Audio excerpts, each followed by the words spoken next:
Assalamualaikum warahmatullahi wabarakatuh.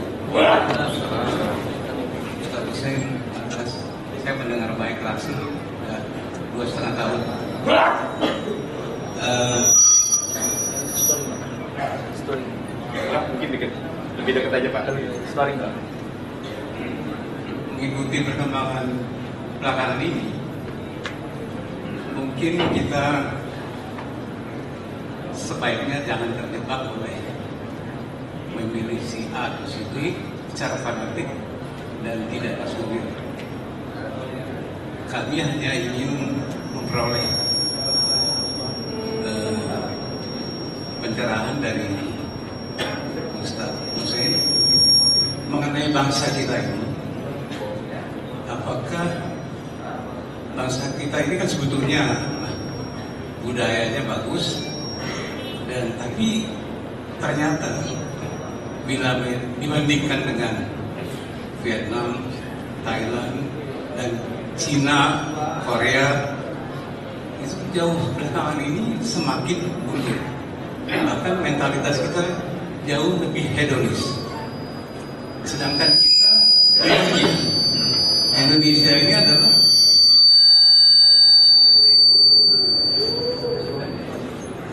umat muslimnya adalah terbesar terbanyak di dunia. Nah, apakah ini refleksi dari hedonis yang sudah menguasai bangsa kita, atau saya teringat pada saat acara Metro TV Mata Najwa di Jogja, itu Sultan Hamengkubuwono X beliau menyatakan waktu mendengar pesan dari ayah beliau Sultan Hamengkubuwono IX sebagai perdana waktu itu sebagai wakil presiden. Pesan dari ayahnya itu adalah, anakku, saya menyesal sebagai pimpinan negara Republik Indonesia bahwa selama saya sebagai wakil presiden, saya terikat untuk tidak mengatakan yang benar itu benar, yang salah itu salah. Nah, nyata sekali di Republik kita sekarang ini bahwa yang benar itu benar, itu yang salah itu salah, berat sekali untuk direalisasi. Itu pertanyaan saya, mungkin Ustaz Hussein Alatas bisa menjelaskan, mencerahkan kami semua. Terima kasih. Wassalamualaikum warahmatullahi wabarakatuh. Saya dengan Bapak siapa tadi? Yan Ariel. Bapak Yan. Satu lagi ini. Assalamualaikum warahmatullahi wabarakatuh. Dengan kondisi saat ini yang sedang rame-ramenya partai ini Pak untuk menjadi presiden, saya ingin penjelasan dari Pak Ustadz bagaimana kaitannya dengan surat Al-Maidah ayat 50. Mohon dijelaskan Pak. Terima kasih. Satu lagi Mas paling. Assalamualaikum Pak Ustadz. Saya Indra hanya bertanya mengenai pendapat seseorang atau kita ini yang umumnya terhadap perbuatan seseorang.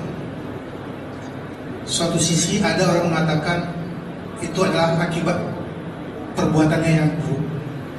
Satu sisi lagi ada orang berpendapat itu adalah ujian atau cobaan untuk meningkat.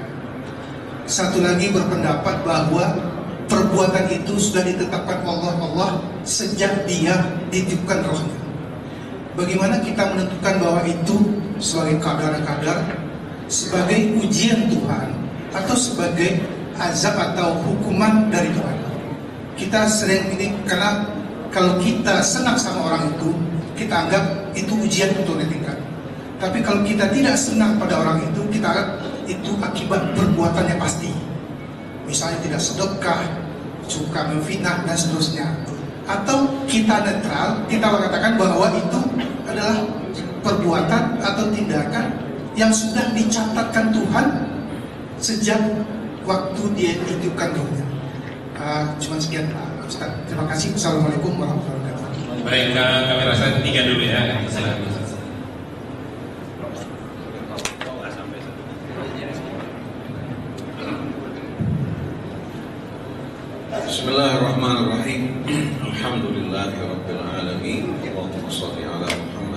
amin. Rabbana atina min ladunka rahmah wa hayyi' lana min amrina rasyada.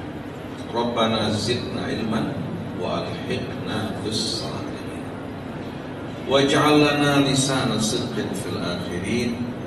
Waj'alna min warathati jannatin na'im wa la tukhzina yawmaddin yawma la yanfa'u malun wa la banun illa man atallaha bi qalbin salim. Yang saya cintai para ikhwani akhwat, kita semua alhamdulillah merupakan satu umat, satu keluarga besar yang sesiogianya atau sewajibnya kita saling mencintai, saling menyayangi, bekerja sama untuk sama-sama membangun kehidupan bangsa kita, negeri kita, dan yakin kebersamaan ini kalau kita lakukan dalam kebenaran, sekejap negeri kita akan mengalami perubahan. Sekejap negeri kita akan mengalami perubahan. Adapun permintaan Bapak tadi bahwa Rasil untuk tidak terlibat dalam mendukung sana, mendukung sini, saya selalu kumandangkan bahwa kita Rasil radio dakwah mengajak kepada yang ma'ruf, mencegah dari yang munkar, baik kepada pemimpin yang ada saat ini maupun pemimpin yang terpilih di masa yang akan datang. Dan kita ingin mengarahkan umat untuk dapat betul-betul memperbaiki diri, memperbaiki juga hidup mereka sesuai dengan sistem nilai yang benar. Apabila kita hidup dalam keadaan benar, mengajak kepada kebenaran, bersepakat dalam kebenaran, yakin pemimpin yang akan lahir dari rakyat dan umat semacam ini adalah pemimpin-pemimpin yang baik. Dalam sebuah riwayat diriwayatkan, kama takunu yuwalla alaikum, sebagaimana keadaan kalian, Allah akan angkat pemimpin-pemimpin. Jadi pemimpin kita ini sebenarnya merupakan cermin dari apa? Cermin dan refleksi dari rakyat. Di antara peringatan Nabi kita Muhammad sallallahu alaihi wasallam kepada satu umat yang meninggalkan usaha amar ma'ruf nahi munkar, Allah Subhanahu wa taala akan membuat nanti masyarakat memandang yang benar salah, yang salah benar. Kemudian mereka takut untuk mengatakan yang benar, dan mereka akan selalu mengikuti arus yang sedang kuat. Ini yang terjadi di negeri kita pada saat ini. Dalam sebuah riwayat diriwayatkan dari Nabi kita Muhammad SAW, kaifa antum idza taraktumul amra bil ma'ruf wan nahya 'anil munkar. Bagaimana kelak kalau kalian meninggalkan amar ma'ruf nahi munkar? Yang ma'ruf ini merupakan hal-hal yang dikenal bukan hanya oleh orang yang beriman, tapi semua manusia mengenalnya sebagai hal yang baik dan benar, karena ini merupakan satu hal yang tertanam dalam fitrah setiap manusia. Oleh karena itu di Eropa, di Amerika, selalu mereka berupaya untuk memilih pemimpin yang jujur, karena kejujuran merupakan satu hal yang tertanam dalam diri manusia, juga yang amanah. Pernah Presiden Amerika mengajukan nama seorang jaksa agung karena pernah terlibat dalam skandal tidak disetujui oleh Kongres. Rakyat Amerika menganggap kehidupan free sex sebagai satu hal yang biasa, tapi mereka tidak menerima presiden mereka kalau melakukan perbuatan selingkuh. Betul tidak hadirin sekalian? Kita lihat bagaimana sikap rakyat Amerika terhadap Bill Clinton ketika terlibat skandal bersama Monica Lewinsky. Kita lihat bagaimana di satu sisi masyarakat hidup dalam kehidupan bebas, tapi di saat pemimpin mereka berbuat seperti ini atau bersaksi bohong, langsung rakyat mereka tidak dapat menerima. Jadi ini menunjukkan sebenarnya kebenaran ada dalam jiwa setiap manusia. Nah, yang Allah perintahkan kita bukan mengajak kepada sesuatu yang asing, tapi sesuatu yang ada dalam diri manusia, setiap manusia, baik dia Muslim, baik dia Nasrani, baik dia Yahudi, baik dia seorang Hindu atau Buddha, fitrah kebenaran tertanam dalam diri mereka. baik dalam kehidupan rumah tangga, sosial, ekonomi, begitu pula dalam kehidupan berbangsa, bernegara. Nilai-nilai yang ma'ruf ini disepakati hadirin sekalian. Tapi yang mengerikan kalau masyarakat sudah bersepakat untuk berdiam terhadap yang mungkar, tidak punya kepedulian terhadap kebenaran. Apakah dia akan tegak atau akan rubuh? Yang terpenting bagi mereka kepentingan mereka masing-masing. Ini yang paling berbahaya.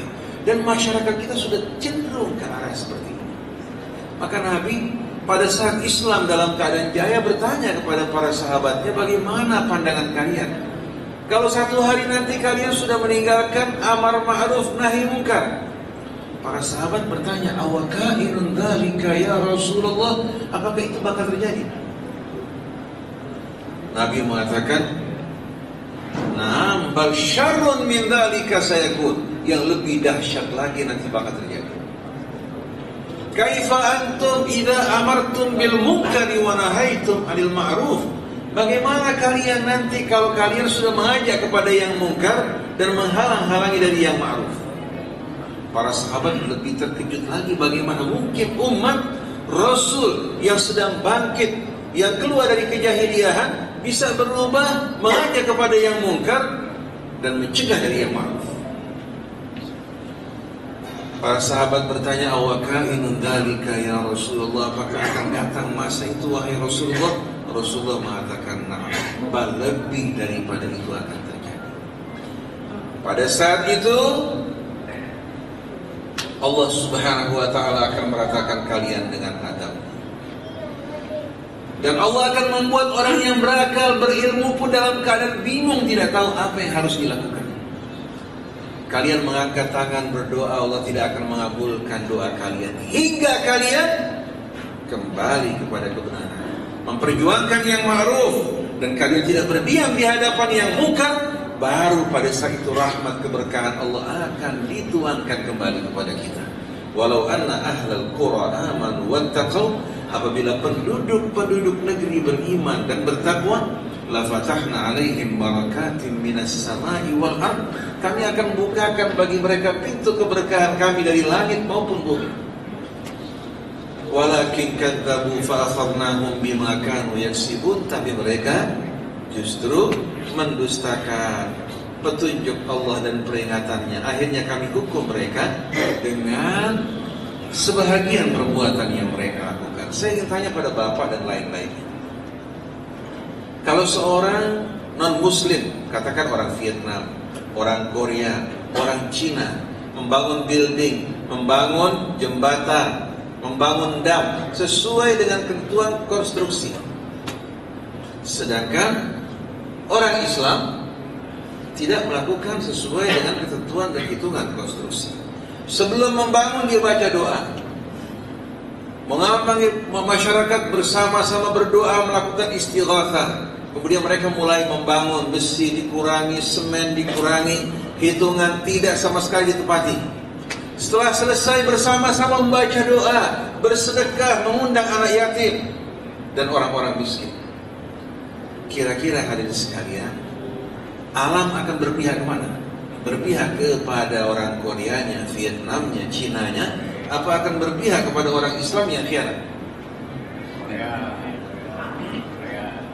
Alam ini tidak menerima kebohongan, karena Tuhan membangun alam dengan kebenaran. Maka tidak mungkin sama sekali alam akan bekerja sama dengan orang yang berbohong dan berkhianat. Nah, kalau kita kembali 30 tahun yang lampau pada masa kanak-kanak, Indonesia masih di depan Korea Selatan, masih di depan Vietnam, masih di depan hadirin sekalian, bahkan Cina. Bahkan saya masih ingat Presiden Habibie mengatakan bahwa Cina tertinggal dari teknologi modern sekian tahun, Indonesia masih lebih di depan. Ternyata waktu kita melihat realita kenyataan saat ini, Indonesia jauh tertinggal. Betul tidak hadirin sekalian? Ketika Deng Xiaoping naik, Cina mengalami perubahan yang luar biasa. Dia masuk sebagai presiden dengan baju kokohnya sederhana, keluar pun dan wafat tidak memiliki banyak hal yang ditinggalkan, tapi dia meninggalkan cadangan devisa dan pembangunan bagi bangsa dan negaranya yang luar biasa. digantikan oleh Jiang Zemin dalam waktu singkat dia memimpin, meninggalkan peninggalan-peninggalan yang selalu dikenal, dan dia tidak bersedih ketika dia tidak terpilih kembali. Naik pemimpin berikutnya membawa Cina semakin maju, dan pada saat ini Cina menguasai dunia, bahkan masuk ke Amerika, ke Eropa, dari mulai barang-barang yang murah sampai barang-barang yang berkualitas tinggi. Dan kita lihat jumlah penduduk mereka lebih besar dibandingkan kita. Mereka tidak pernah mengeluhkan jumlah penduduk yang lebih besar, bahkan kekayaan yang lebih sedikit dibandingkan negeri kita. Kenapa kita tidak mampu untuk menandingi mereka semua? Inilah merupakan buah dari tanaman yang kita tanam. Oleh karena itu dikaitkan dengan pertanyaan Bapak kita tadi, Allah mengatakan, "Faman ya'mal mithqala dzarratin wa man ya'mal mithqala dzarratin." Ini keadilan Allah. Bukan hanya adil. Kalau orang berbuat keburukan dibalas hanya satu. Orang yang berniat berbuat buruk dibatalkan, diberikan satu kebaikan. Orang yang berniat berbuat baik tidak mampu dikerjakan, diberikan satu kebaikan. Orang yang berbuat kebaikan dengan niat yang baik, Allah berikan balasan 10 hingga 700 kali lipat. Di sini menunjukkan bukan hanya keadilan Allah, tapi kemahamurahan Allah Subhanahu wa ta'ala. Allah tidak butuh kepada kita. Oleh karena itu tidak mungkin Allah melakukan kezaliman. Kalau kita seorang hamba terkadang berbuat kezaliman karena apa? Karena ingin mendapatkan keuntungan lebih besar, atau karena tidak ingin dirugikan baik kita atau orang-orang yang dekat dengan kita. Kita memandang hak orang lain itu tidak berarti. Yang besar hak kita dan orang-orang yang dekat dengan kita. Tapi kalau Allah yang maha kaya, yang maha sempurna, yang maha suci, untuk apa dia berbuat kezaliman? Wa ma rabbuka bidzallamin lil abid. Sekali-kali Tuhanmu tidak pernah berbuat aniaya pada hamba-Nya. Oleh karena itu kebaikan yang kita terima itu merupakan karunia Allah. Karena kebaikan kita dibandingkan dengan balasannya, kebaikan kita tidak berarti apa-apa. Saya ingin berikan bukti pada Bapak. Seorang petani yang menanam padi, bandingkan usaha dia dari mulai membajak, menyemai, kemudian menanam, dibandingkan apa yang Allah lakukan dalam proses pertumbuhan hingga menghasilkan padi-padi yang telah sempurna. Lebih banyak mana kira-kira peran Allah atau peran kita? Peran Allah Subhanahu wa ta'ala. Begitu pula petani jeruk, durian. Apa artinya peran petani dibandingkan apa yang Allah Subhanahu wa ta'ala lakukan? Hujan yang diturunkan, matahari yang bersinar. Begitu pula bagaimana akar-akar tersebut bekerja untuk menyerap nutrisi dan sari-sari makanan. Semua ditangani oleh Allah. Masa kita yang menyaksikan semua ini curiga pada Allah Subhanahu wa ta'ala, bahwa Allah Subhanahu wa ta'ala menetapkan yang buruk pada kita dan mengganjal, menghalang-halangi kita untuk berbuat kebaikan? Ini tidak benar. Oleh karena itu Allah ingatkan, kullu nafsin bima kasabat rahina. Tiap manusia tergadai oleh amal perbuatan. Laha ma kasabat wa 'alaiha maktasabat. Setiap manusia perbuatan baik yang dilakukan sebelum orang lain menerima hasilnya, jiwa kita akan merasakan kegembiraan, kebahagiaan. Oleh karena itu laha kembali kepada jiwa di sini. Wa 'alaiha maktasabat, dan perbuatan buruk yang kita lakukan, baik itu ucapan dan lain-lainnya, sebelum orang lain merasakan, hati kita akan merasakan juga akibat buruk dari perbuatan kita. Itu di dunia. Oleh karena itu jangan kita memandang kecil kebaikan sekecil apapun. Mungkin karena perbuatan baik yang kecil tersebut menjadi pembuka pintu rahmat dan keberkahan Allah. Tapi jangan kita memandang remeh perbuatan buruk sekecil apapun. Karena bisa saja hadirin sekalian, ini yang menjadi penutup pintu rahmat Allah Subhanahu wa ta'ala. Jangan kita lihat dosa yang kita kerjakan kecilnya, tapi lihat terhadap siapa kita berbuat dosa. Jangan pula kita pandang remeh dengan perbuatan yang kita lakukan. Allah mencintai orang-orang yang berbuat kebaikan. Nah, pada saat orang berbuat keburukan, pertama kali diberikan peringatan oleh Allah. Sekali, 2 kali, 3 kali agar dia kembali dan sadar. Kalau dia tidak menyadari perbuatannya setelah diberikan peringatan demi peringatan, baru hukuman akan turun pada diri. Jadi pertama peringatan demi peringatan. Dan kita harus tahu kata cobaan dalam Al-Quran atau dalam Islam. Cobaan itu bukan hanya penyakit, bukan hanya kesempitan, bukan hanya kesulitan hidup, tapi cobaan juga Harta yang kita punya cobaan dari Allah. Kedudukan juga merupakan cobaan. Maka Allah mengatakan wa nabluukum bisyarri wal khairi fitnah. Kami menguji kalian dengan kebaikan yang kamu terima, juga dengan keburukan yang menimpa diri kamu. Apakah pada saat dia diberikan kesenangan dia bersyukur? Apakah pada saat dia dicoba dengan penderitaan, apakah dia bersabar? Dan cobaan tersebut datang pun tidak luput dari ulah perbuatan yang kita lakukan. Kalau setiap orang pada saat dia sempit, pada saat dia berduka, bersusah hati, dia mau terbuka, mengoreksi, melihat latar belakang dari perbuatan tersebut, pasti dia akan menemukan sebab. Karena Tuhanmu tidak pernah berbuat aniaya pada hamba. Oleh karena itu, penderitaan sebenarnya bukan karena datangnya kesulitan, bukan pula karena berbagai macam hal yang mendera diri kita. Cobaan yang paling berat hari sekalian datangnya kalau kita lupa pada Allah.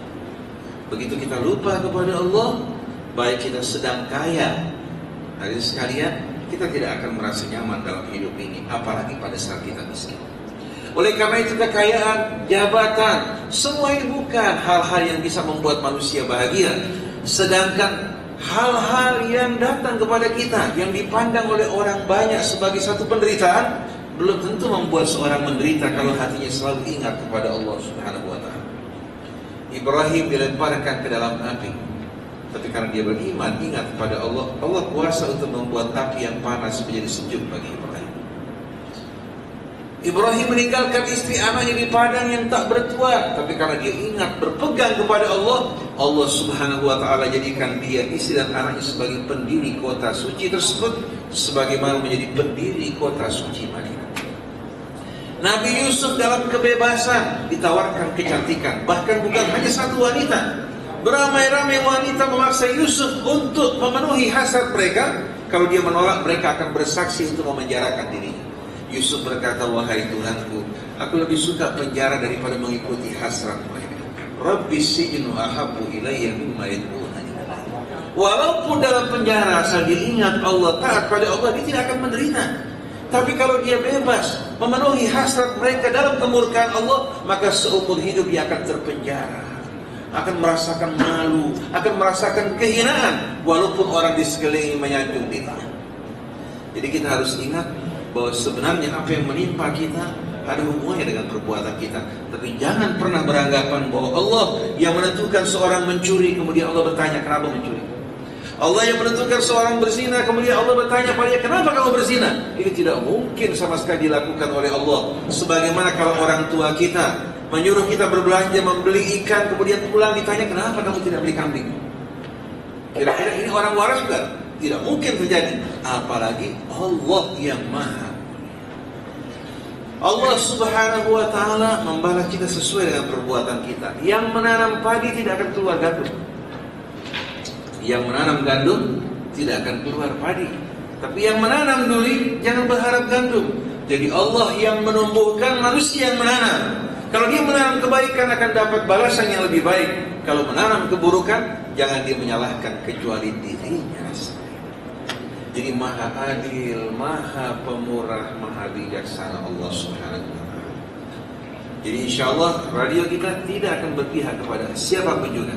Kita mengajak kepada kebenaran, keadilan, kecuali kalau ada seorang pemimpin yang beriman, bertakwa, adil, dan sudah terlihat sejarah sebelumnya dia betul-betul membuktikan seorang yang lurus dan adil, baru pada saat itu hadirin sekalian kita akan mengajak umat untuk mendukung dia. Ada lagi pertanyaan yang lain? Tadi Bapak tanya. Selesai jawab dulu. Jadi pertanyaan yang antum tanyakan pada ayat 50 dari suratul Maidah. Itu ya. Ya ayyuhalladzina amanu la tattakhidul yahuda wan nasara. Al-Maidah ayat 50. Iya, ya ayyuhalladzina amanu la tattakhidul. Itu pas bilang. Oh iya, itu maksudnya. Afa hukmal jahiliyyati yabghuna wa man ahsanu minallahi hukman liqaumin yuqinun. Kalau seandainya saya bertanya pada Bapak kita dan Bapak-Bapak yang lain, kira-kira Bapak-Bapak mau nggak sistem yang ada pada Bapak ini digantikan oleh manusia? Sistem yang begitu sempurna yang mengatur sistem tubuh kita, datang seorang yang ahli mengatakan, saya akan berikan sistem yang lebih canggih, yang lebih baik dari sistem yang ada. Kira-kira saya ingin tanya pada Bapak semua, menerima apa tidak? Katakanlah kepada Bapak Presiden kita, Wakil Presiden, atau calon-calon pemimpin atau wakil rakyat yang menggodok hukum kemudian mengeluarkan undang-undang. Pada saat mereka sedang berkumpul menetapkan undang-undang, dengan penuh keyakinan akan kebenaran, kita tanya pada mereka, mau tidak kalau seandainya hal yang paling dekat dengan diri kalian, sistem yang mengatur tubuh kalian, fungsi jantung, hati, jantung, ginjal, pencernaan, syaraf, sistem pertahanan atau imunitas yang ada pada kalian, kalau seandainya diputuskan dan ditentukan oleh manusia, siap apa tidak? Kenapa kalau hal ini mereka tidak siap, mereka kembalikan kepada Allah? Kenapa untuk mengatur kehidupan mereka, untuk mengatur kehidupan bangsa mereka? Sudah terbukti keadilannya di langit dan di bumi. Was-samaa'a rafa'aha wa wada'al mizan. Bagaimana Allah menegakkan langit, bintang-bintangnya pada galaksinya hingga planet-planet yang mengelilingi bintangnya, semua dengan penuh keteraturan. Kok kenapa? Mereka telah membuktikan kebenaran kebijaksanaan Allah, tapi dalam mengatur kehidupan bangsa mereka, mereka menolak hukum Allah Subhanahu wa ta'ala. Maka pertanyaannya, apakah hukum jahiliyah yang lebih baik? Kenapa dikatakan hukum jahiliyah? Karena kembali kepada apa? Kepada asumsi pendapat manusia tidak luput dari kesalahan. Apakah ini yang mereka inginkan? Apakah hukum Allah yang lebih baik bagi orang-orang yang memiliki keyakinan dan keimanan? Cuma sayangnya, saya dapat maklumi umat Islam, mereka belum diperkenalkan kepada hukum Allah yang sebenarnya. Yang mereka banyak dengar adalah pendapat-pendapat para ulama yang carut marut. Banyak ulama-ulama yang tidak kembali kepada kitab Allah, yang mereka fahami pendapat fulan dan fulan, yang kalau diterapkan pada masa kini, kita jumpai pendapat-pendapat tersebut jauh tidak memiliki relevansi sama sekali. Tapi kalau kembali kepada kitab Allah, didalami, diresapi, dihayati, ternyata apa yang terdapat dalam Al-Quran terdapat dalam dada setiap manusia. Tapi saya bertanya, walaupun keadilan telah jelas, kira-kira siapa yang siap untuk menegakkan keadilan? Ada sebuah pepatah di barat mengatakan, tiap orang menginginkan keadilan, tapi sedikit yang rela berkorban demi keadilan. Betul tak? Mereka yang teriak-teriak di bawah, reformasi, demokrasi, keadilan, begitu naik, ternyata apa ada sekalian? Mereka yang pertama kali melanggar apa yang pernah mereka ucapkan, saya akan turun sendiri untuk memberantas korupsi, akan memerangi illegal loggingnya dan lain sebagainya. Tapi ternyata memang lidah tak bertuan. Ini merupakan fakta di hadapan kita. Oleh karena itu, yang dapat kita percaya hanya janji-janji orang yang beriman, yang bertakwa dan selalu ingat kepada Allah Subhanahu wa ta'ala. Nah, kita harapkan mudah-mudahan kalau bukan dalam waktu dekat ini, paling tidak dari sulbi bapak-bapak dan rahim wanita-wanita kita akan lahir pemimpin yang beriman, bertakwa, dan pada saat itu saya yang paling depan memberikan dukungan hadirin sekalian kepadanya, insyaallah. Tidak punya interest, tidak punya sama sekali impian, tidak punya harapan kedekatan dengan mereka-mereka yang berkuasa, tapi ingin mendukung kebenaran. Radio Rasil kalau mau memberikan dukungan hadirin sekalian kepada salah satu pihak, maka kesempatan emas pada saat ini, tapi emas yang akan menjerumuskan menuju neraka yang paling dalam. Ada lagi pertanyaan yang lain? Silakan. Baik, ada lagi? Silakan. Baik, Pak. Saya dipakai sama Ustaz. Ustaz, geser saya pakai ini. Bismillahirrahmanirrahim. Assalamualaikum warahmatullahi wabarakatuh. Waalaikumsalam warahmatullahi wabarakatuh. Nama saya Samsi dari Ciledug. Seperti yang sudah terakhir tadi disebutkan soal peran ulama, yang saya tanyakan tadi sudah banyak bersinggung. Yang saya tanyakan adalah peran ulama Ustaz selama kita merdeka selama 69 tahun. Seperti tadi disampaikan juga soal di Cina. Di Cina soal tadi disebut Deng Xiaoping. Pernah saya juga di Shenzhen juga tanya semua guide itu menyebutkan orang yang paling tinggi di dunia ini adalah Deng Xiaoping. Padahal kita juga tahu bahwa tinggi badan Deng Xiaoping cuma 150-an. Tapi dia merasa orang yang paling tinggi adalah Deng Xiaoping, karena mereka betul-betul percaya yang membawa, yang mengangkat martabat orang Cina adalah Deng Xiaoping, mulai dari sana. Nah, kaitannya tadi juga disebutkan dengan contoh-contoh dari bapak-bapak sekalian. Yang saya tanya adalah peran ulama selama ini itu sebagaimana, Ustaz? Karena selama ini bahwa kita tahu bahwa taklim di mana-mana ada, pengajian di mana-mana ada, gitu ya.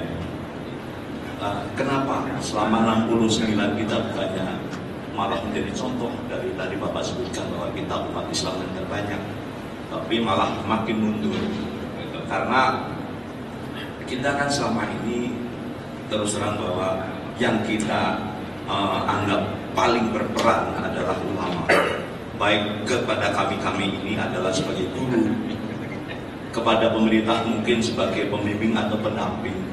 Tetapi selama ini kok kita makin selama ini kita berada. Assalamualaikum warahmatullahi wabarakatuh. Saya jawab langsung. Bismillahirrahmanirrahim. Memang kalau kerusakan terjadi pada ulama seperti seekor ikan. Ikan itu yang pertama rusak kepalanya dulu.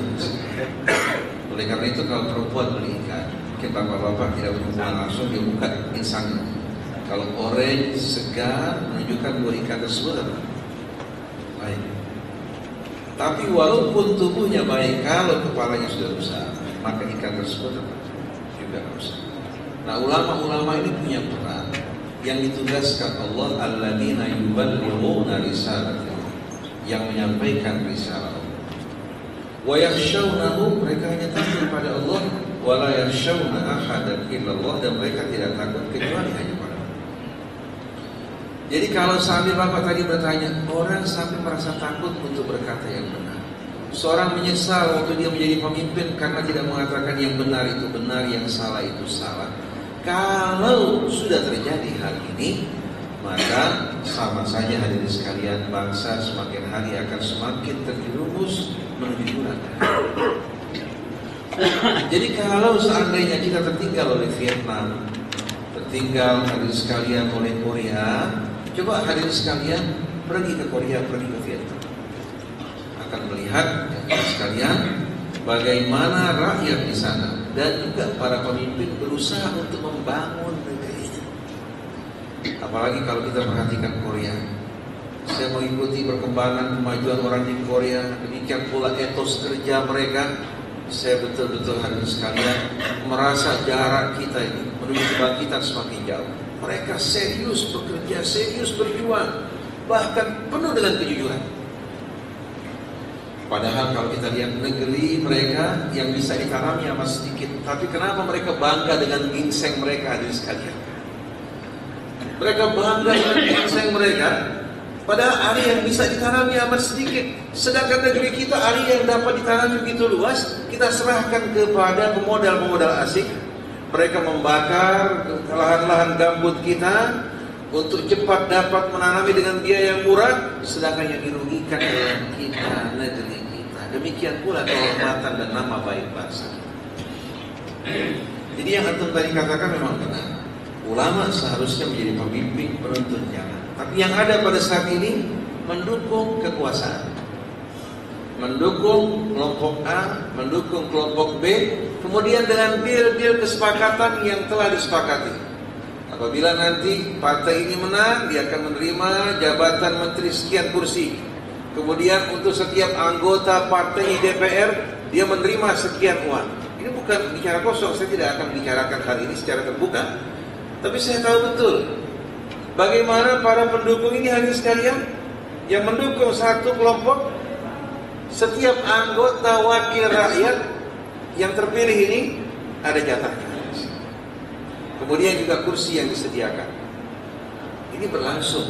Kemudian partai-partai yang lain yang mendukung juga, yang jumlah kursi cukup banyak, mereka juga menerima hadirin sekalian imbalan, ganti rugi, biaya kampanye yang mereka keluarkan, mereka akan markup terlebih dahulu. Kemudian ada kesepakatan, mereka akan terima ganti rugi plus dengan keuntungan.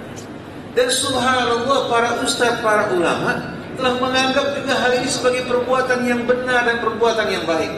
Ketika saya banyak mengkritik tindakan dan praktek-praktek yang tidak benar, baik di kalangan ulama maupun pejabat-pejabat muslim, sebagian orang marah sama saya. Dia mengatakan, ini pembusukan. Kenapa kalau pejabat-pejabat kita disebutkan? Kalau pejabat kita walaupun dia korupsi, walaupun dia berbuat yang tidak-tidak, dia masih muslim, diharapkan dia bisa bertobat. Tapi kalau orang-orang kafir yang korupsi, mereka tidak diharapkan untuk dapat bertobat. Jadi kita lihat tadi sekalian, kita ini masih belum jelas memahami persoalan. Kalau seorang non-muslim mencuri, itu merupakan satu perbuatan yang tidak dapat dibiarkan, apalagi kalau dia seorang muslim. Apalagi kalau dia seorang ulama. Oleh karena itu, hadirin sekalian, kebaikan itu baik pada zatnya. Kalau datang dari orang yang beriman akan lebih indah lagi. Keburukan itu buruk pada zatnya. Kalau datangnya dari orang-orang Islam akan lebih buruk lagi, apalagi datangnya dari para ulama. Oleh karena itu kita ingin betul-betul bagaimana umat Islam itu bukan hanya sekedar bangga dengan label Islamnya, tapi betul-betul dia menunjukkan kejujuran, kebersihan, amanat. Dan ini harus terus disosialisasikan di tengah-tengah kita. Bukan hanya mengenai ritual, bukan hanya mengenai jenggot, mengenai pakaian di atas mata kaki, mengenai kunut, mengenai membaca suratul kahfi di hari Jumat, atau membaca yasin di malam Jumat. Masa dari masa ke masa ribuan tahun hanya ini yang dibicarakan?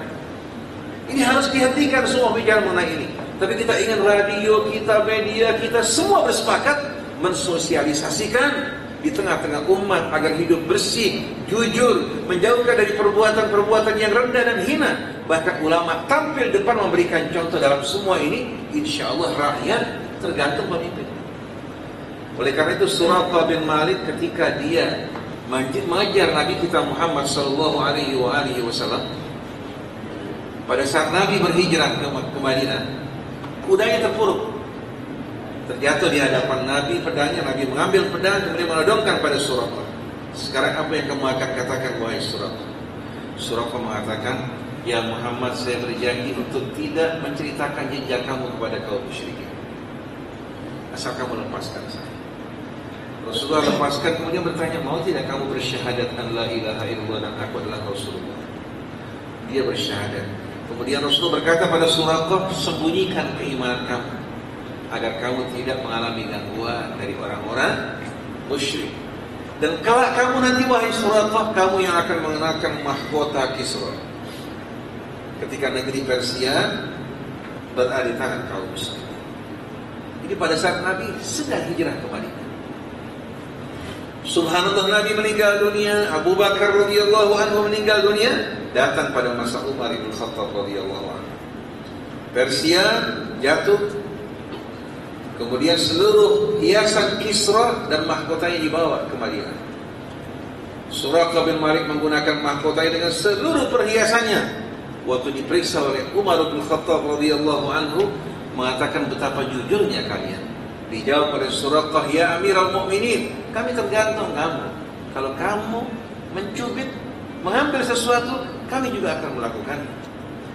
Tapi seorang pemimpin yang menunjukkan kebersihan, kejujuran, membuat rakyatnya juga bisa dia jujur, dia merasakan sesuatu yang berarti, sesuatu yang betul-betul bermanfaat. Tapi di saat mereka jujur, pemimpinnya khianat, mereka mengatakan semua usaha kita, kebaikan kita dihancurkan oleh mereka semuanya. Betul tidak sekalian? Nah, Deng Xiaoping ini ketika dia memulai pemerintahannya dengan kebersihan, kejujuran, bahkan hukuman mati bagi para koruptor, dia katakan satu peti sediakan untuk saya. Nah, dengan sikap seperti ini, rakyat Cina bangkit dalam waktu yang relatif singkat. Nah, kalau Cina bisa bangkit dengan perjuangan mereka, masa kita dengan perjuangan dan bantuan Allah tidak dapat bangkit? Tapi harus dimulai dari ulama-ulama kita, pemimpin-pemimpin kita, dan kita berharap mudah-mudahan ada pemimpin yang kuat yang dapat memperjuangkan kebenaran keadilan. Tapi hadirin jangan bersedih hati. Di Cina cuma ada satu Dai. Kita punya banyak Dai. Saya kira sudah cukup mungkin ada sekalian. Takut ada yang bekerja, ada yang punya kewajiban, akhirnya dia duduk bersama kita. Nanti melanggar disiplin. Nah ini Ustadz yang memberikan contoh yang tidak baik. Insya Allah kita berjumpa kembali dalam kesempatan yang lain hingga dari Siti ini Insya Allah. Apalagi kalau di hari libur mungkin kita bisa berbicara lebih panjang lagi, lebih santai bersama-sama. Demikianlah subhanakallahumma wa bihamdik asyhadu an la ilaha illa anta astaghfiruka wa atubu ilaik. Wal afu minkum wassalamu alaikum warahmatullahi wabarakatuh.